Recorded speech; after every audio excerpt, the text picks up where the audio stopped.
Welcome to In Reality, Lessons from Leaders and Entrepreneurs. I'm your host, John Rebecchi, and you're about to hear from two dynamic women who in the past 5 years have built a direct sales beauty business from a modest start to $100 million in sales worldwide. The two were working in their family's professional makeup business when the idea for a new cosmetics line for consumers came to life. Michele and Madison Mallardi, aunt and niece, were tasked with exploring the idea and founded LimeLife by Alcone. In 2018, the company caught the attention of Reinhold Geiger, CEO of L'Occitane, which now owns a 60% interest and is taking the brand across the globe. And although we'll talk about incubating a hatchling company within the family business, it is more about the importance of honesty, transparency, and perseverance that makes them incredibly successful entrepreneurs. Michele, Madison, welcome to you both. Well, let's start out by telling us a little bit about Alcone and how the LimeLife division started. Take it away. Sure. So my father, which is Madison's grandfather, bought Alcone back when I was 8 years old. And my older brother and sister graduated from college shortly thereafter and started building Alcone. And they made it a community for professional makeup artists to get the best beauty products from around the world. And it was geared mostly for professional makeup artists as customers.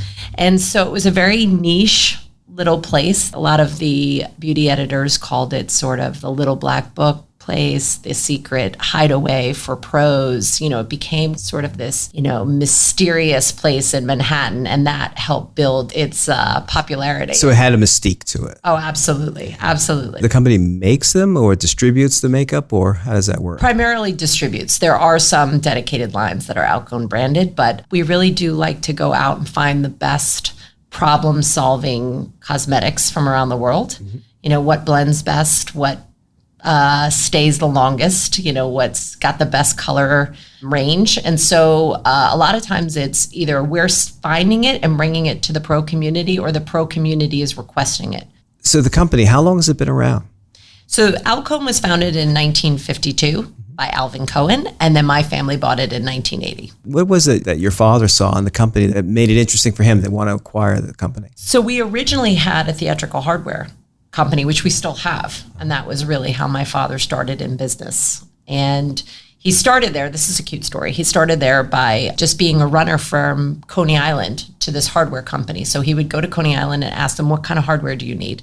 And then he would go back to this place and he would get all the hardware. And that's how that was his entrepreneurial teen project. That's how he paid for college, went to Hofstra right here in Long Island. And the guy just loved him. He saw his entrepreneurial spirit and he said, I'm trying to find someone to take over my business. Would you want it? And my dad was like, oh my gosh, yes. It's this big breakthrough. Yeah, they were in a networking group together and they had the same customers because my dad was selling to the Broadway shows, hardware, and Mr. Cohen was selling to the same customer because he was selling theatrical makeup, eyelashes, pancake makeup, lots of stuff that the showgirls needed, as well as the actors and actresses. So, he said to my father, you're going to those same places. Why don't you take this business on? I really want to retire. Just take this business on. I mean, it was one of those times where my parents had 5 kids. So it was crazy. It was a hectic time in my household. So to take on a whole nother business was not the most popular idea, I'm sure, with my mother.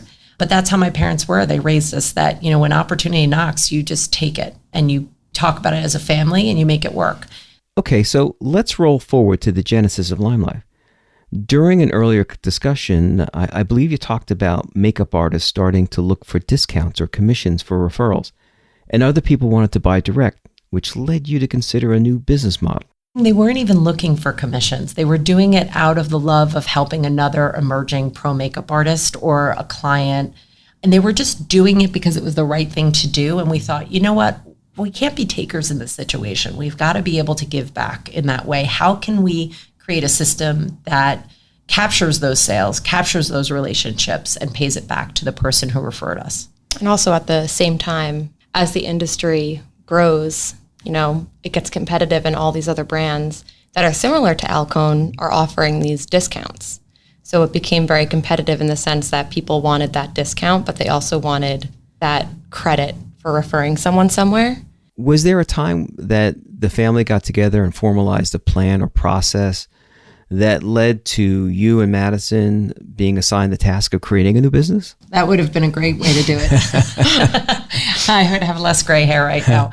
No, what happened was it started with a question of community. How do we build a deeper, better, more loving community within the pro makeup industry? What are the things that we would do, putting profits aside, putting sales aside? What are the things that we could do to help their businesses? And so 2 ideas came out of that. One was Alcone Pro, which is a sort of a referral site. It's a place where artists can post their work and other people can go and look for a makeup artist for a job or, you know, an event. So that was the first idea. And then the second idea was trying to figure out this affiliate link idea. You know, can we give them an affiliate link so that they either get a discount or they get commission back on referring a customer? What we realized was it wasn't a significant amount of money. And if we really wanted to help them add a revenue stream, we had to come up with something more meaningful. So then we thought about training. Well, what if the pro makeup artists are training people, training them on how to be better in their business, how to maximize their revenue streams, how to expand their customer base? Starting to see where we're going with this. Then the next thing we knew, we had really developed a direct sales model, which fulfilled everything we were sort of ticking off. Yeah, and we always say, you know, we're not a direct sales company that decided to go into beauty. We're a beauty business that basically realized that direct sales was an amazing model for our industry. So it's a great opportunity shows up. And what year was that, by the way? Where LimeLife initially, right, was called? The first name was Alcone at Home. Yeah. We and that was 2000. The trailer, the makeup trailer, Alcone at Home. Is that 2012 or 2013? 2013, we started exploring this idea. That exploration, did you put a group together? I mean, was this now assigned to you two from the family, was it something that you were passionate about? I Madison? was in college at the okay. time. I was in my junior year of college when this was happening. So I was working at Alcone. And I was answering the phones and doing customer service and placing orders for productions. And at the time, it was really just you and Tim, right? Yeah, we were working on it, but Madison was a very important consultant on this project from the get-go. With the Alcone at Home orders, I was tying little pink bows on them and making it all pretty. And we didn't have logos on anything, so it was like you kind of had to do what you could to jazz everything up. But in the very beginning days, I think it was more, this was when we also only had about 20 beauty guides, I think, and maybe only 2 of them were selling anything. So we would really only get an order like once a week, maybe twice. And if we got a kit, they ordered a starter kit. Wow. It was a big deal. Like Big deal. that person was like the greatest person on the planet at that moment. And we knew their name. We knew what state they were from. We knew where I was going. Yeah. So we would ring a little bell every single time a starter kit order came through because it was a big celebration. So I remember thinking, yes, we are so grateful that this person ordered this. Let's tie it with a bow. And that bow concept is still part of our brand. Oh. Yeah.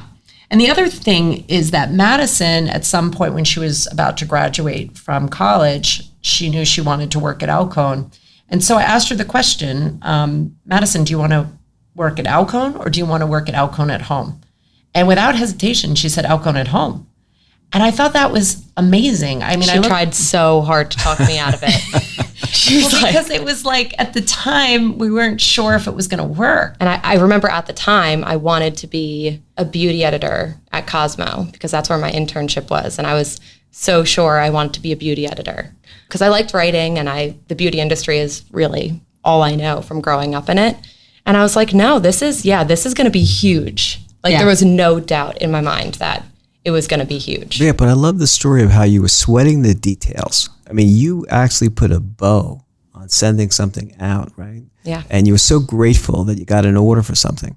So almost like that was the sense, you got the bug right there. Yeah.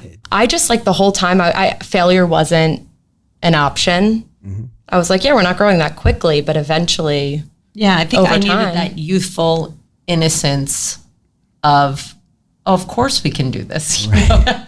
Yeah. Because it was not the most receptive industry. I mean, the pro makeup industry is as hostile towards direct sales as you could get.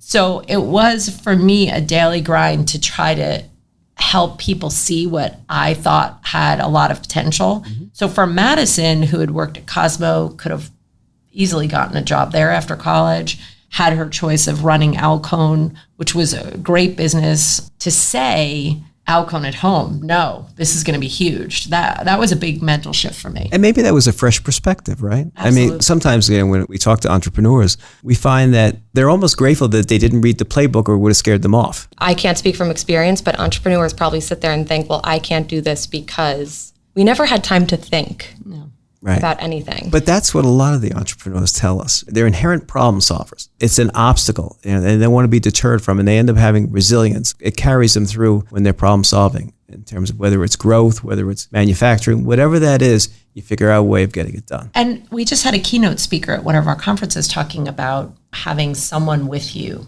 when you have an obstacle. It's significantly easier to overcome if there's someone by your side who's, going to tackle that mountain with you. Right. And I think looking back on it, thank goodness I had Madison, because if I didn't have her, I'm not sure I would have the fortitude to do the journey by myself at all. Right. Well, you're very fortunate you had this wonderful partnership going. Yeah. And a lot of entrepreneurs, they work on their own. So they're always seeking that mentor, which we'll talk about a little bit later, because I do want to get into, okay, so it's Alcone at home. And then where does it morph then into the next generation, into this next iteration within the organization to LimeLife? So we realized that this idea was working and it was growing, and we could see the compounding effect of the idea. And we had to level up. We were bringing skincare into the company because we knew that the makeup was only going to perform if people had healthy skin. So at the time, we were really looking for vendors who offered organic, natural ingredients in their skincare. And we were very fortunate to find that vendor and work with them. And then we realized we needed to create packaging for them. And our design skills could only take us so far. It was one of your friends. Ken's one of your friends, right? Yeah. Her friend had an agency that was basically a branding agency. And we went there for a meeting, and we were going to look at some designs for packaging options. And at the same time, we were also coming up with a new name for the line. Because Alcone at home, it wasn't really getting our vision across. You start the process by creating this list of like 100 terms. Yeah. And you're just like throwing words out there. Yeah. But what it comes back to is a vision that you had, because you said something very interesting earlier about wanting to make sure that people had healthy skin, right? So you were looking at for organic products, and now you wanted to put a name to that, but you didn't want to lose the mystique and certainly the history of the Alcone name, the support behind that, but you wanted to have it as a separate brand. And so you went through a process with a branding agency, and you came up with a lot of different names, because you throw a lot of stuff at the wall when you do these things, right? And trying to figure out what works. Yeah. So what struck you about LimeLife? 'Cause obviously, because of the theatrical side. We didn't think we'd get it. And then we looked and it wasn't trademarked in the United States. And we were like, that's insane that no one has this. And so we grabbed it right away, and it just felt right. It was, you're in the limelight now. Your customer's in the limelight, you're in the limelight. And it was all about shining a light on these women who were going to take their lives and go to the next level. So it worked really, really well. Chatting about it earlier was I saw your company as an incubator for new entrepreneurs, something that you offer people an opportunity then to go into their own business, and you try to make it as easy for them as possible. And we offer a community where, growing your own business is not easy, and you need to be arm in arm with people, as we mentioned before. And this community actually allows them to be more successful, to keep going, keep that grit. Not everyone's born with grit. Sure. It's not instilled in everybody, but this community keeps people focused and on track. And that's why I think there's so many forums right now for support groups for entrepreneurs, because you don't realize you need that support and you need that community. But I think through LimeLife, it's basically a business toolkit. And what you build with your toolkit is up to you. It's 2013. You have a handful of beauty guides, and you now have the new name, LimeLife, and you suddenly start to see the company grow. And you went from a handful to how many do you have today? We have about 30,000 worldwide. And we changed the name in 2015, and we feel like that's sort of our starting point. Before that, when we were Alcone at home, we were really just testing the waters. I consider it beta. So in 2015 to today, we grew basically from almost nothing to 30,000 beauty guides worldwide. That bell that I told you that we used to ding every time we got a starter kit, the bell broke and we had to stop dinging the bell. How did you deal with that growth? Well, November 2015, I think, was the worst month of our lives because that's when the hypergrowth really, really happened. We had a beauty guide in Arkansas that essentially the company grew 40% month over month for 2 straight months, which we were not prepared for with inventory and programmatic and support. And there was a lot of dips, like mental dips, emotional dips. But I think the way you get through it is we were honest. We were very blessed because we had Facebook Live, so we could communicate with our sales field pretty easily and on the fly. So this is one of those tools where, it really has helped entrepreneurs. There's a lot of criticism of social media in a lot of ways, but the truth of the matter is these free systems allow entrepreneurs to communicate with their sales field very, very quickly. And so we would go on Facebook Live all the time and just loop them into what we were doing, how we were solving the problem, have faith, stay with us. There was a part, I think it was in 2016, where there was a movement for the beauty guides to sell everything off the shelf. That's how close we were to being at zero inventory, which is a huge problem for a growing business. And when people join to grow their business. Coming into a disaster, basically. Coming into a disaster, coming into a company without product. I mean, that's not a good thing, but what they came into, instead of coming into a disaster and a company with no product, is a group effort to build something that was going to be worth waiting for. Mm-hmm. You either saw a disaster and wanted to leave, or you saw a company that has product that people really, really want, and you're going to stick with us and stick it out. But it was not easy to basically go from 0 to 100 with such a small team. I mean, we were all doing everything at that point as it was. So now it's just you have to do everything for longer. Right. And get yourself out of this hole. And the orders were just coming in, and they're coming in faster than you can get them out. And our team was amazing. Our team was so invested in this idea of building this company. So it wasn't just the beauty guides. It was our home office team was unbelievable. They worked 7 days a week.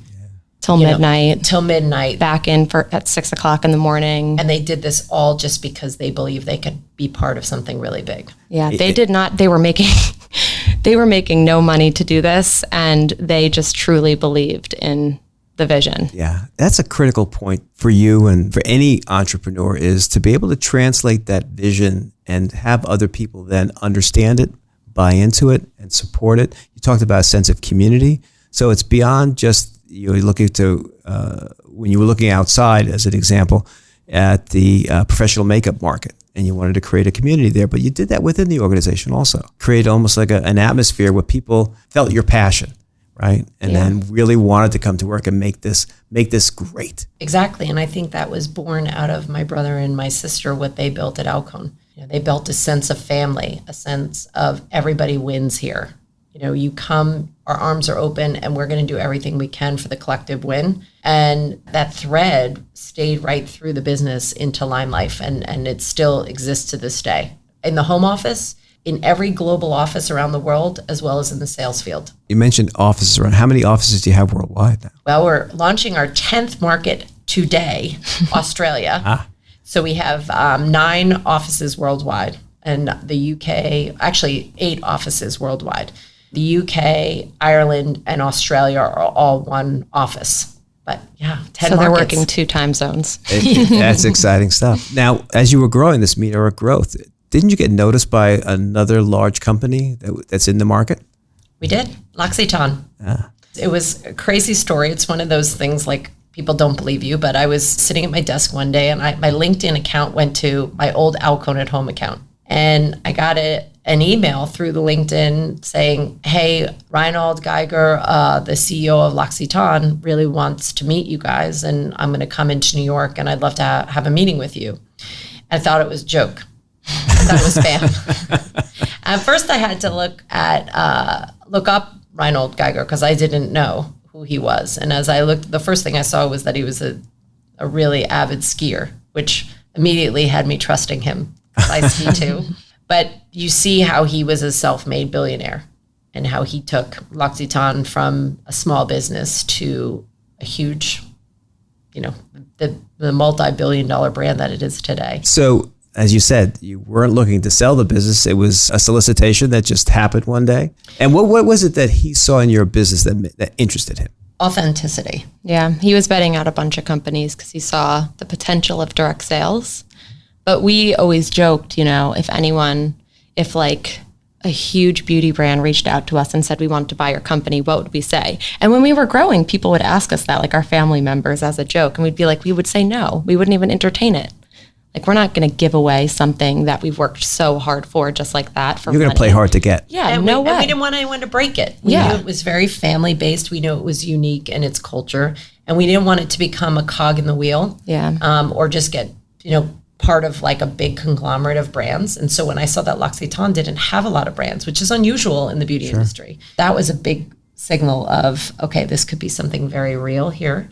And I love that he built it himself. And he was still someone who understood the growing pains that we were going through. So he came to visit and he went to our warehouse where we had backorder paperwork, like all the way to the ceiling, and boxes everywhere, and we were totally disorganized. And he just started laughing as he walked in. He said, I'm probably the only CEO who would ever consider buying you all looking at this mess, because I know what it takes to start from zero and build up. But he also believed in us, that we had what it took in the process and the staff to get us out of all of our challenges operationally. It's interesting. You use the word authenticity. What does that mean to you, and how does that translate into the values that your company espouses? Yeah, I think for us, it was just being very real. We would go on Facebook Live and we would go on YouTube, and we were very honest and real about what was going on and sharing our vision, but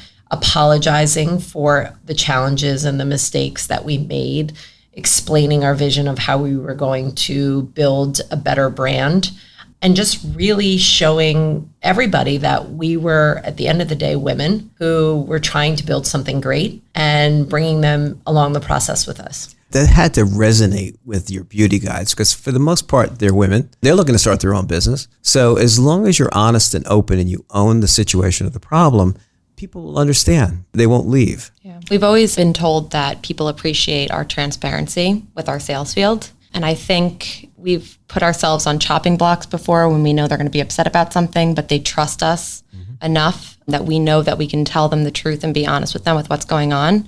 And they know that we always have their back no matter what. And I think that's something that is easy for us because we are always so honest with them. And we authentically believe in every decision that we make is for the greater good of the company. And you deal with integrity. Yes, always. Always with trust. Yeah. And honor is a big part of our brand. It starts with the honor of being at Alcone and really only bringing in the best of the best products. And then that moves into, how do you deal with challenges? How do you deal with situations? We absolutely never spin anything. We would never lie to the sales field or customers. It's not in our nature to do. We own our mistakes. We are very vulnerable. So we're not leaders who are way up high, sort of presenting our position. We're leaders who listen. We're leaders who apologize. It's kind of like a shocking, in today's day, I think that can be quite shocking for people. We've made a lot of mistakes along the way, but we also know that mistakes are part of the process. There's nobody who's going to, do what we did and have the road be completely smooth. It's going to be a challenge, and we have so many opportunities to learn and be better. And if it wasn't for the hard times, we would never unfold our magic like we have been able to do. And that must have come through for the people at L'Occitane. I mean, you talked about the CEO who started his own business and made it now a multi-billion-dollar international company. So at the point that they approached you, you were still just dealing as a U.S. company with direct sales. And they saw you as an opportunity to take it international. Yes. Exactly. At that point also, I think you changed the name of the company again, right? Yeah, we couldn't get LimeLife in other countries. So we had to rethink it. And actually, it was the sales field who thought of LimeLife. Because when we started talking about our challenges and stuff, they would say that they were LimeLifers. And so it was really from the beauty guides that LimeLife came about. And actually, we love the name change now. It was very difficult logistically, financially for the beauty guides, it was a challenge. But now I actually really love the name LimeLife because it's not just about being in the limelight anymore. It's about creating this new inspired future for yourself and your family. Yeah. A couple of questions. So obviously it's been a challenge for you. for both of you, right? Running a company like this, tremendous meteoric growth. Where do you see the company going from here? Well, the sky is the limit for us. I mean, we really feel that way. But the same processes and the same ideas that got us here are not going to be the ones that get us to the next level. So we're going through a very interesting exercise, Madison and I, of what is it going to take LimeLife from a $100 million brand to a $1 billion brand? Because we know we can do that, but it can't be the same ideas. It can't be the same processes. And so that has allowed us to come up with some really creative ideas that we're, implementing over the next year. Mm-hmm. And these are ideas that are not only going to help the individual growth of our beauty guides, but are also going to help the brand become, really a trailblazer on what the direct sales model should look like, as well as a trailblazer in what the beauty industry should be doing for women. So the foundation of our core values will always be there. The DNA of our brand, which is really honor, wellness, and family, that will always be there. No matter how big we get, 1 billion, 10 billion, 100 billion, it'll always be there. But it's the systems and the practices that we want to take to another level. So what keeps you up nights? So let's start with Michele. Nothing now. I'm really at peace with where we're going. I used to be a serial insomniac. I would read books all night. I couldn't sleep. I was really off balance with work. And, I'm a mom. I have 3 kids. It was a mess. And I just couldn't sleep. I was just worried about everything. But I had to really just let go and understand that it is going to be what it is. And success is not a definition that someone's going to, put on me. It's going to be me saying, I'm doing the best I can. Everything I do is out of love. I have great integrity in every action I take and everything I communicate. And as long as I am there, I'm at peace with the result. And it took me a long time to get there, but that's where I'm at. I think if you're waking up and you're doing the best that you can every day, and you know that everything that you're pouring into your job, that the output is good in the world, I think it makes it very easy to sleep at night. I still do get stressed about things that wake me up at night. I keep a notepad next to my bed so that I can remember them in the morning, or I send myself emails at 1 a.m. to remember to do things. But I think I want to create a sustainable place for people to be successful through LimeLife. And I want to make sure it's positive and happy and fun. And honestly, longevity is, I think, our end goal. We're not working to become a $1 billion brand. That's not the end goal. The end goal is for us to create something that could stick around forever with the same heart and family values, honestly, forever. It's wonderful. Great stuff. Hey, thank you both so much for being here today and sharing your story with us. Thank you for Thank you. having us. This was fun. Yeah.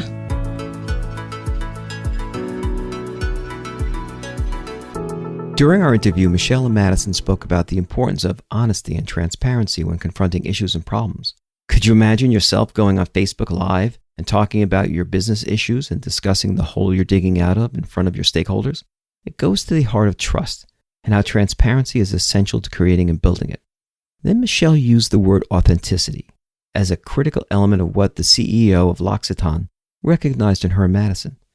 When we say someone is authentic, it's how we see people whose actions align with their core values and belief. Moreover, as Michele stated, at the heart of successful entrepreneurs is grit.